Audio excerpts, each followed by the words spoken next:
everyone, you're welcome back to my YouTube channel. My name is Agnes Oluwafumilola, and I really do apologize that it's taken a bit of time to put out another video. Things have been quite busy on my end, but I'm really glad that we get to do this today. So without wasting much of your time, we'll move on to today's topic. Now today I will be looking at a topic called forgiveness. Now forgiveness, this topic kind of branches a little bit from the last topic that I dropped, which was the baggage that we carry. So if you haven't already watched that, I would advise that you do go and have a look at that video. And for those of you that already watched and already have a concept on what was discussed in that video, you will kind of understand a little bit more what I'm talking about today. So let's dive into today's topic. So like I mentioned earlier, today we will be looking at the topic forgiveness. Now, what is forgiveness? I know a lot of us, everybody kind of has an idea what forgiveness is, but for clarity's sake, I would like to kind of put a definition into the word forgiveness. So forgiveness is the act of releasing resentment or anger that you may feel towards a person or a group of people who have hurt you in one way or the other, be it physically, be it emotionally, be it psychologically. Basically just letting go of the anger, the hurt, the resentment that you feel when you remember those that have hurt you, when you come in contact with those that have hurt you in one way or the other. And this word forgive is from the Greek word aphiemi, which means to let go, to release, to discharge, which kind of aligns with the definition, which is letting go that act of resentment, that act of hatred, that feeling of anger that you may feel towards someone or a group of people who may have hurt you in the past. Now, to be clear, forgiveness doesn't necessarily mean letting go and then forgetting what damage was done in the process or in whatever happened, be it physically or psychologically or emotionally. So forgiveness doesn't really mean forgetting. So there is a difference between forgetting and forgiving whatever was done. So forgiveness, I'll say, really does involve letting go of deeply lived negative feelings, deeply lived or deeply held negative feelings. You know, when you see someone that has hurt you in the past, you see someone that has done nothing but evil to you, or you even think about it, there is that pain that you feel within, there is that hurt that you feel within. And forgiveness simply means letting go of it and allowing yourself to find some peace. Now, there are two modes of forgiveness. We do have forgiving others and then forgiving yourself. Most often times, people tend to pick one and then forget the other. No, both of them kind of work hand in hand. If you really want to heal, if you really want to move forward, you really want to have that inner peace within, you really do have to take both actions into consideration. You have to forgive others and you have to forgive yourself. Because if you agree with me, there are some situations where you feel the hurt isn't from somebody else, but actually from you yourself. You also had a part to play, and then you kind of judge yourself day in, day out, times when you feel like, oh, I can move forward, and then you remember, and then you start judging yourself and start feeling bad for yourself. So you will agree with me that in situations like this, you also do have to forgive yourself, just the same way that you forgive whoever has hurt you on the outside. So now, I was listening to a video some time back, and this pastor kind of spelled it out. She was like, no one ever hurts you from a place of love or wholeness. When a person hurts you, they are broken. When a person hurts you, it shows that they are broken. And it is that crack, the crack of brokenness, that the enemy uses to fulfill their agenda. So technically, the person who hurt you, the person who offended you, the person who did you wrong is not your enemy, but the devil who influenced it. Now, I'll put it like this: nobody in their right mind goes about doing evil. Nobody in their right mind goes about hurting people, trying to create chaos, trying to make other people's lives miserable. So when there is a form of brokenness in that person, there is a form of crack. Maybe the person also has some maybe trauma in the past, and the person is trying to piece things together, and it's not really blending together.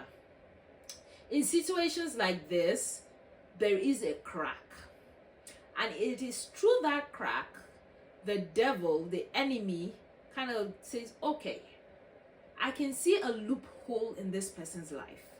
Let me take advantage of that loophole and plant in my own agenda.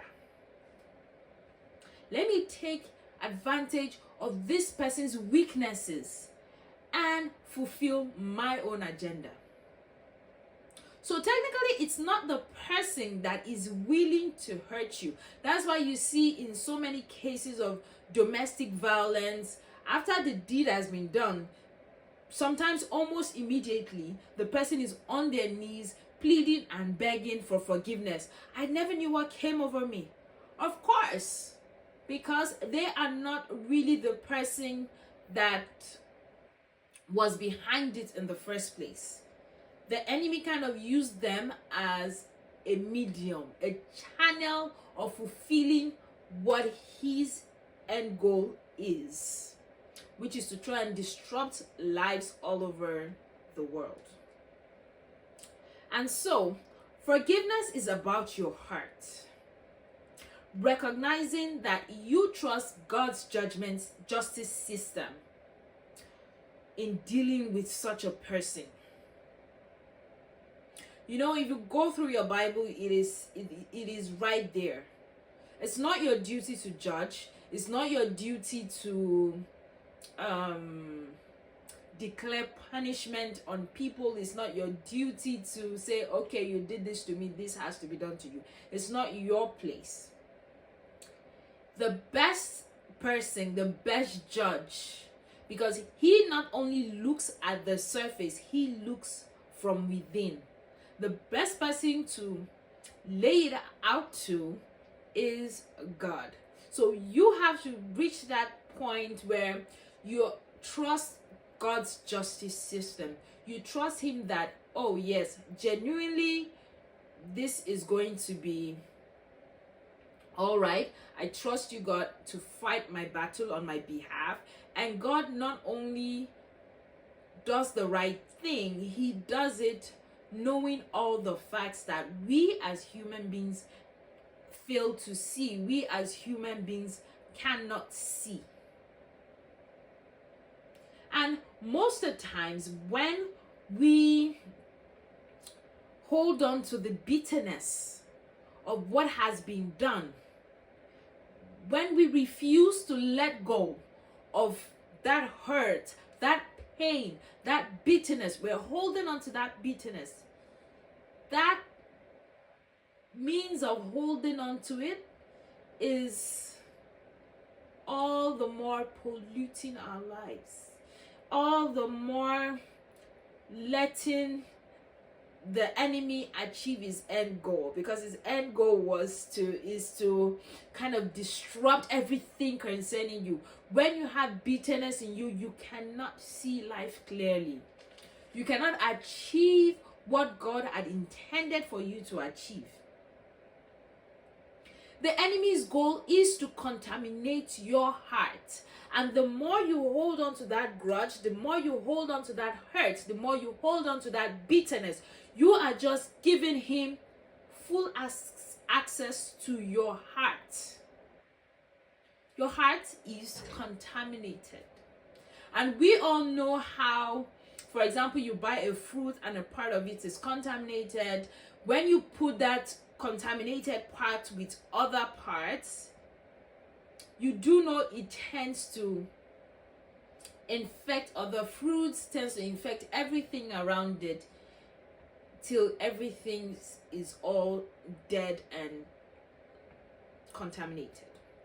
And so the enemy's goal, like I mentioned before, was to contaminate your heart. And what better way, when he sees, oh, this person is living a jolly life, this person has a bright future, what better way to contaminate you than to go through a broken person, which in most cases is someone that is close to you, someone that has a weakness that they are still trying to overcome, and they're like, okay, this is the first person I can use to reach this person.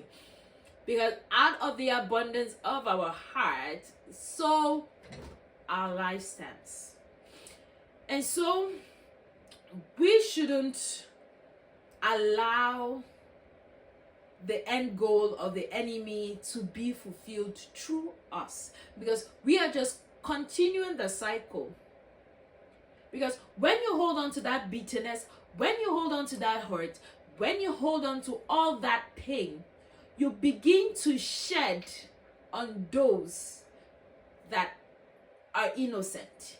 You begin to bleed on those that are innocent.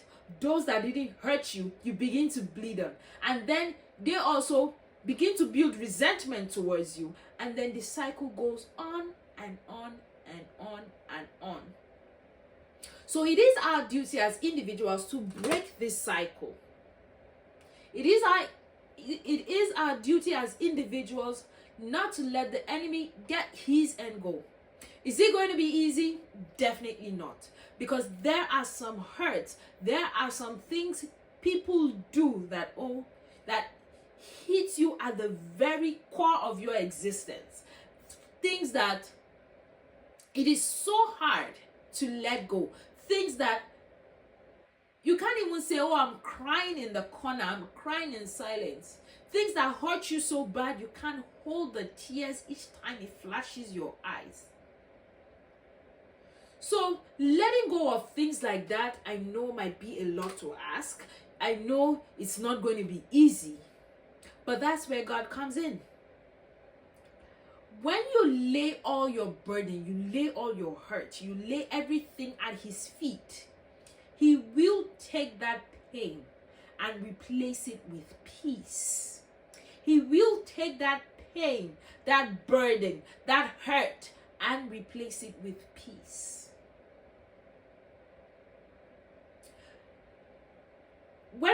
When we look at the Beatitudes, we see, blessed are the pure in heart, for they shall see God.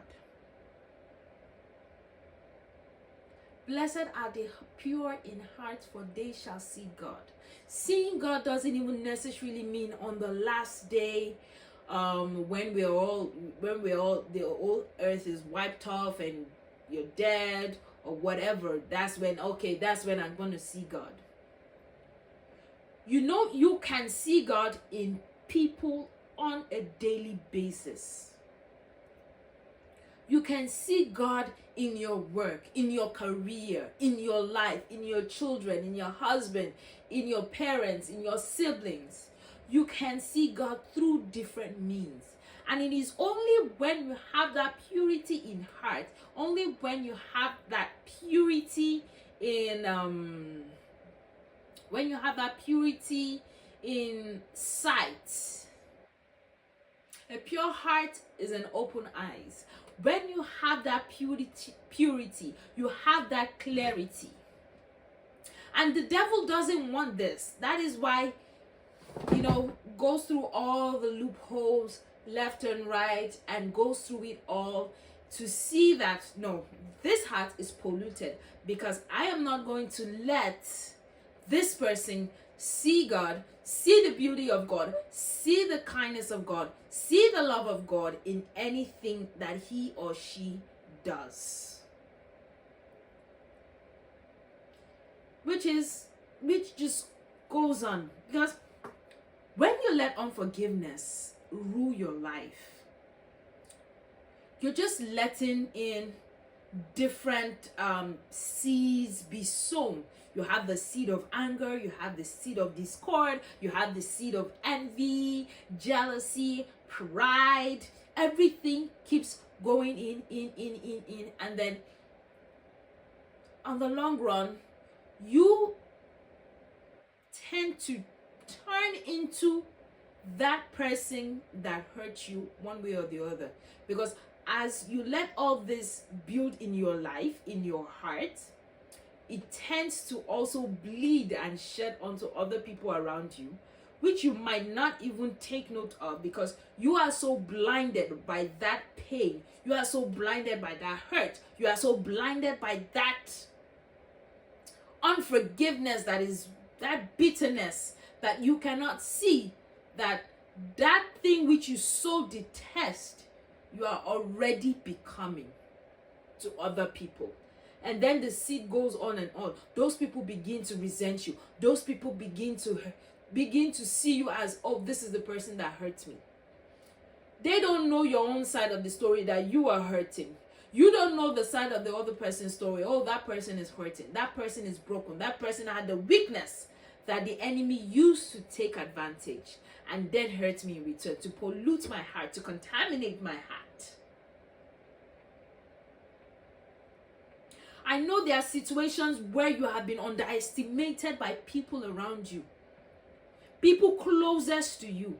Imagine David, underestimated by Jesse. When the prophet came, I was like, okay, Jesse, call out your sons. Jesse didn't even think it that David could be the chosen one. Imagine that level of underestimation from your own father. Sometimes we face this as individuals. The way our parents look down on us, the way our friends look down on us. You put out a business idea to your friend and they're like, what are you thinking? You cannot possibly achieve that. There are so many levels of hurt. There are so many levels of bitterness in the world.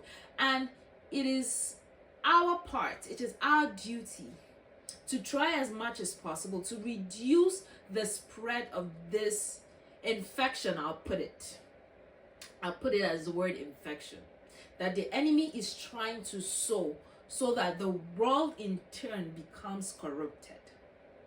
Remember, it is not the person who hurts you, but the spirit at work through them. And so that is why it's always best to leave judgment to God, to leave judgment to the best person that can actually evaluate the situation, both from the external point of view and from the internal, because God doesn't look on the outwards, which we have seen over and over in the Bible in his judgment of people. He doesn't look at the outwards appearance, he looks at the inward, which is the heart. So we should learn as individuals to guide our heart with all that we have, with everything that we have. Because a contaminated heart is a contaminated life.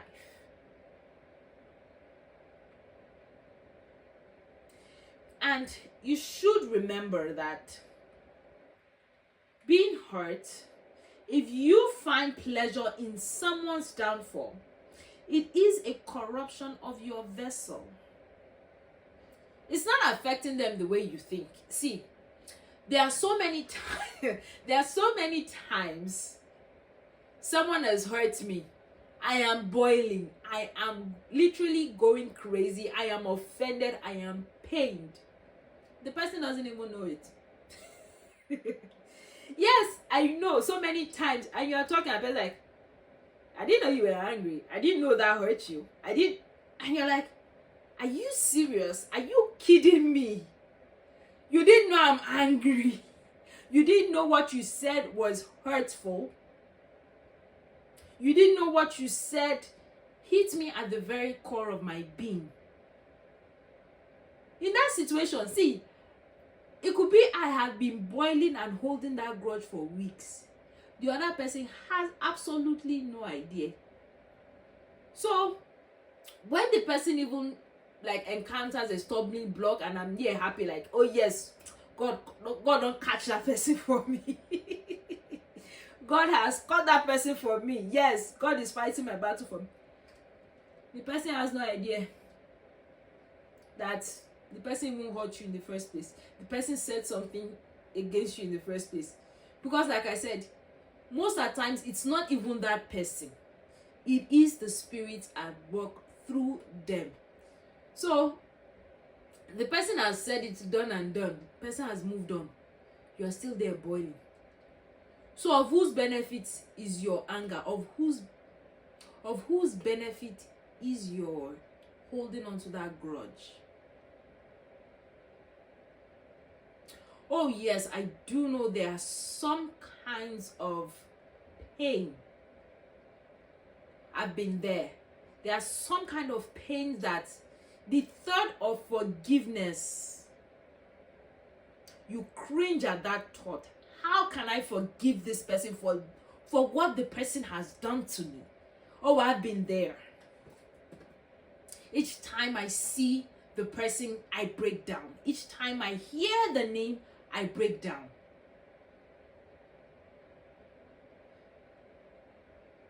And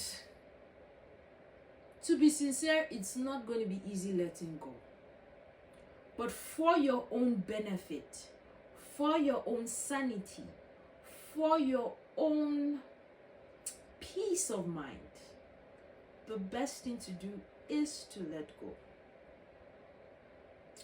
And part of the way to let go is to spend time in prayer. I know a lot of people may say, okay, this is cliche. Of course I pray, of course. But so many times we underestimate the power of prayer. So many times we underestimate going to the presence of God in a vulnerable state. You have to be vulnerable. Bring forth your vulnerability before God. He already sees it all, so there's no point going to him and then trying to mince words and mince things together. Go to him in your brokenness. Go to him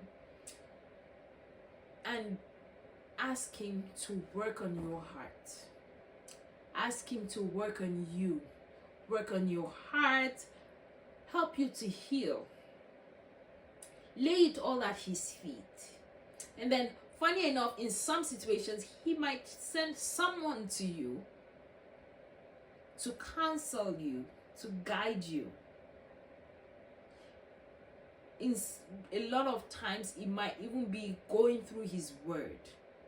Like, when you go through the word of God, you read, you meditate on it day and night, there is a renewal of mind, there is a renewal of heart that takes place. You might not see the result instantaneously, but it's a gradual process, because the hurt didn't just occur instantaneously. There was some timeline, some guide and all that. And so your healing might take some time, but you also have to learn to be consistent in that place of prayer, in that place of studying the word, in that place of simply letting God do his work in you. There is one saying that says, if you want to know that you have truly forgiven a person, you'll be able to pray for them. Now for this, now in my own situation, oh, it was hard. It was terribly hard to do this. And then while trusting God to work on my heart, one day I said like a one line of prayer for the person. And then something just clicked. Did I just do that? Did I really just say a word of prayer for this person? Not like, like there are situations where, see, there are some situations where someone will hurt you, and then your whole mind is, oh God, I'm going to go in front of God and curse this person. I curse this person. If I die, I die. I must curse this person. And then you get to the presence of God, and then God just puts something else in your mouth. Because God doesn't even want you in your pain to now break one of his own commandments and then in turn enforce judgment on yourself. So when you start getting to that point when you can actually pray for the person, the Bible says, bless your enemies and don't curse them. When you start getting to that point where you can actually pray for the person, imagine Jesus on the cross. He hadn't committed any offense. He hadn't done anything. Instead, he took on the sins of everybody, and then he was still able to utter a word of prayer for them, like, Father, forgive them, for they don't know what they are doing. Because honestly, if you look at it critically, they don't know what they're doing, because they are not the actual people doing this. It's the spirit of the enemy at work in them. It's the enemy at work through them. And so if God can forgive whatever hurt we throw at him, because to be sincere, we do way worse to him than any other thing. And then if he can forgive us, then we also as individuals should learn to let go, no matter how hard, no matter how painful it might be to let go. We also do need to let go of every pain, every hurt. Let go of whoever we're holding the grudge against.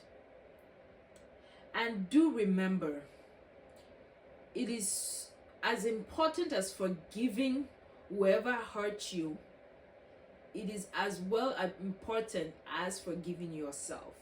Because individuals, there are sometimes we get stuck in progress, stuck in life, stuck in moving forward, because we just can't forgive ourselves for making such a mistake. How was I stupid enough to let this happen? Is this how dumb I've been? Allowing these questions to peruse our minds, to corrupt our minds, and then we're left like, I can't forgive myself for letting this happen. Sometimes we really need to go back to the drawing board, figure out where the hurt started, because sometimes our mind kind of plays a fast one on us. Sometimes you can't, whatever happened could be so tragic that your mind kind of builds a defense mechanism, and then you can't even remember why you're hurting. You can't fully remember what you did to feel so hurt, so bitter against yourself. Because sometimes, believe you me, just as we feel bitterness towards other people, sometimes we also feel bitterness towards ourselves. And so we have to sit down, critically think, go back to the drawing board, ask the Holy Spirit to help you figure out what really went wrong, what happened, how can I let go, how can I forgive myself? Because sincerely, when you have unforgiveness in you, when you're holding grudge against someone or holding grudge against yourself, believe you me, you cannot climb the ladder the way you want to climb it. You cannot excel the way you want to excel, because there will always be that anchor holding you back to the bottom. And the moment you can learn to cut it off, the moment you see, there's one growth that peace of mind brings to you. There is one outer joy. There is one outer joy that peace of mind tends to bring to the surface. There is that glow people see that you know that, no, this person has peace. See, personally, when I was hurting, I'll say at work, I can see the difference between when I was hurting and when I let go and allowed peace to rule my heart. Now people can sense these things around you, and then I can see even those that initially the face were always strong and they were always not interested in communicating with me. Now it's as if the tap of friendliness, the tap of communication, the tap of, oh, this person is a nice person to talk to, is open, and it even gives you more joy. So don't let what somebody else has done to you kind of affect what is going to happen with your life, how your life is going to play out, because your life is meant to play out so better than what you are seeing right now. Your life is supposed to play out. God has destined beautiful things for you. You might think, oh, currently, oh, I'm excelling, I'm at the top of my career. But do you know, if you can let go of that anchor of bitterness, that anchor of pain, that anchor of hurt today, you will go even higher. You might be wondering, how high can I go? God says the sky is the starting point. So you might be at your sky right now, but that is supposed to be starting point for you if only you let go and let God. So I'm going to end it here today. And I really do hope I was able to help somebody come to that decision to let go and let God take them to where He has designed for them, and let go, let God.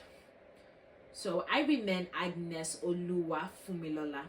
If you have any questions, suggestions, comments, you can put them in the comment section, or if you want a more private response, you can reach out to me at agnes.oluwafumilola@gmail.com, and I will do my possible best to respond to you. If it requires a video, I'll do my possible best to put out the video so that it can answer whatever questions that you may have.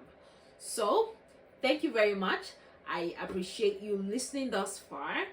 Have a wonderful day, weekend, month, and the rest of the year, as whichever one applies to you. Thank you very much.